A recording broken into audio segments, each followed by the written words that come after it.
आज आप फ्रेम में ये जो दो बाइक देख रहे हैं, देखने में आपको जरूर एक सी लग रही होंगी, लेकिन दोनों अलग अलग है क्योंकि यामाहा ने नई बाइक लॉन्च कर दी है एफजेड फ्लेक्स फ्यूल वाली, यानी कि E85 वाला वेरिएंट।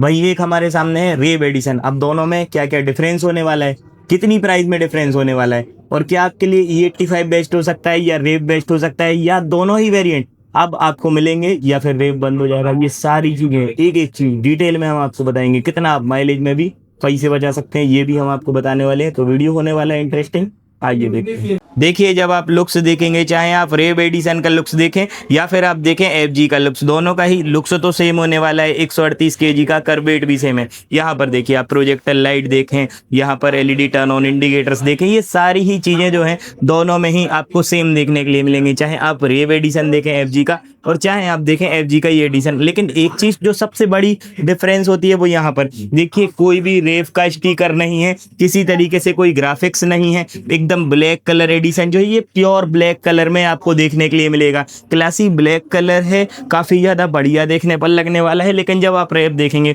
तो देखिए, रेव में इस तरीके से आपको रेव लिखा हुआ नजर आएगा। अब देखिए, यहाँ पर ये फ्लेक्स फ्यूल की यहाँ पर ब्रांडिंग रहता है, तो ब्लू कोर तो इनकी ब्रांडिंग ही है। यहाँ पर जब आप देखेंगे तो E20 लिखा हुआ आपको नजर आने वाला है इस तरीके से। लेकिन अभी यहाँ पर जब आप देखेंगे, जैसे कि हीरो की स्प्लेंडर में, हीरो की HF डीलक्स में E85 आया है, उसी तरीके से अब यामाहा भी भला कैसे पीछे रहता, तो इनने भी अपना E85 वाला वेरिएंट लॉन्च कर दिया है। मतलब ये इथेनॉल 85% तक सपोर्ट कर सकती है। यहाँ पर देखेंगे तो देखिए, इसमें यामाहा का 3D एम्बलम है, जबकि यहाँ पर ब्लू कोर की बेचेंगे। तो ये थोड़ी थोड़ी लिटिल बिट जो चीज़ें हैं वो डिफरेंस है। हालांकि ये 12 लीटर का फ्यूल टैंक ही होने वाला है। अब देखिए, जो दूसरा सबसे बड़ा डिफरेंस है, यहाँ पर बिल्कुल ब्लैक है, प्लेन है, किसी तरीके की कोई ब्रांडिंग नहीं है, किसी तरीके की कोई बैचिंग मेंशन नहीं है। लेकिन यहाँ पर ऐसा नहीं है। यहाँ पर आपको देखने के लिए मिलता है, ये देखिए, ब्लू फ्लेक्स, कोई ब्लू फ्लेक्स कहता है, कोई कोर कहता है, और यहाँ पर कोई फ्लेक्स फ्यूल कहता है। अलग अलग कंपनी अलग अलग प्रकार की कहती हैं। हालांकि सीट देखेंगे तो सिंगल पीस सीट है, और सिंगल पीस सीट हमेशा से ही अपने कंफर्ट के मामले में बेस्ट रहती है। दोनों में ही 790 mm की सीट हाइट आपको देखने के लिए मिलने वाली है। अब देखिए, एक तीसरा सबसे बड़ा फर्क है वो यहाँ पर होने वाला है, क्योंकि यहाँ पर जो इंजन है पावर सेम है 13 PS की, और यहाँ पर 11.5 Nm के करीब जो टॉर्क है वो देखने के लिए मिलता है। 5 ट्रांसमिशन वाला इंजन होने वाला है।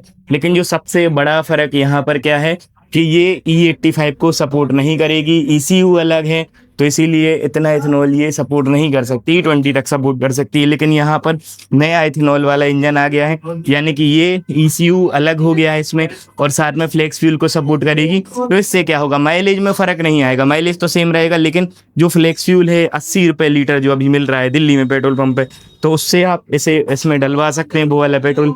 खैर, टायर देखेंगे तो यहाँ पर भी 140 सेक्शन का देखने के लिए मिलता है, और यहाँ पर भी 140 देखने के लिए मिलता है। इसमें ऑरेंज कलर के एलॉय व्हील हैं, यहाँ पर ब्लैक में आपको ब्लैक कलर के एलॉय व्हील्स देखने के लिए मिलते हैं। Tyre hugger, sari guard, half chain set cover, ये बेसिक चीज़ें हैं, तो ये तो आपको देखने के लिए मिलती ही हैं। सिंगल बैरल एग्जॉस्ट होने वाला है।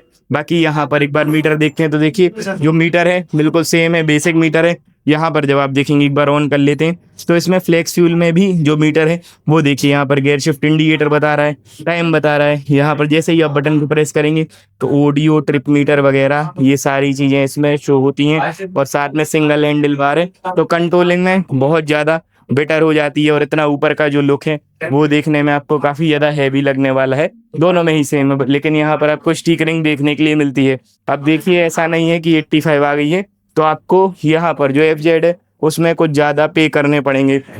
1,45,000 रुपये की एक शोरूम ऑन रोड कीमत में, माफ़ कीजिएगा, आप इसे ले जा सकते हैं। चाहे आप FZ रेप खरीदें या फिर आप FZ का नया वाला एडिशन खरीदें, बिल्कुल FZ का नया वाला जो एडिशन है E85 वाला, वो बिल्कुल आपको रेव की तरह देखने पर मिलने वाला है। रेव की खासियत ये रहती है कि हल्की बाइक रहती है, तो अब आपको हल्की बाइक FZ में भी देखने के लिए मिलेगी। तो ये सबसे बड़ा डिफरेंस आपको देखने के लिए मिलने वाला है। हालांकि 300 mm की डिस्क ब्रेक वही, 110/70/17 का टायर वही है, टेलीस्कोपिक फॉर 32 mm के वही है, तो इनमें कोई भी फर्क नहीं है। मडगार्ड फेंडर वगैरह की क्वालिटी वही है, इनमें भी आपको कोई फर्क देखने के लिए नहीं मिलने वाला है। बाकी जो डिफरेंस था वो तो हमने आपको बता दिया। बाकी आप बताइए आपको कैसी लग रही है गाड़ी। माइलेज और वारंटी की भी बात कर लें हम तो देखिए 30,000 किलोमीटर की 2 साल की वारंटी इसमें आपको इंजन पे देखने के लिए मिलती है। माइलेज तो हमने आपको बता ही दिया 60 के एमबीएल तक का आसानी से निकाल के दे देगी। तो डिफरेंस यही है, कोई ज़्यादा डिफरेंस नहीं है। कलर में डिफरेंस है, ग्राफिक में डिफरेंस है, साथ में फ्लेक्स फ्यूल में डिफरेंस है, ईसीयू में डिफरेंस है। हालांकि इन्हें फिजिकल मायने में बड़ा डिफरेंस कहा जाता है, लेकिन वैसे देखने में आपको ज़्यादा बड़े समझ में नहीं आएंगे। बाकी यहाँ पर जो ग्राउंड क्लियरेंस है वो 150 mm के करीब है। यहाँ पर आप देखेंगे तो इंजन काउल का सेटअप भी देखने के लिए मिलता है, हालांकि किक स्टार्ट नहीं मिलती है। और एक्सेसरीज के तौर पर आपको मेन स्टैंड, साइड स्टैंड दोनों ही बाइक्स में देखने के लिए मिल जाएगा।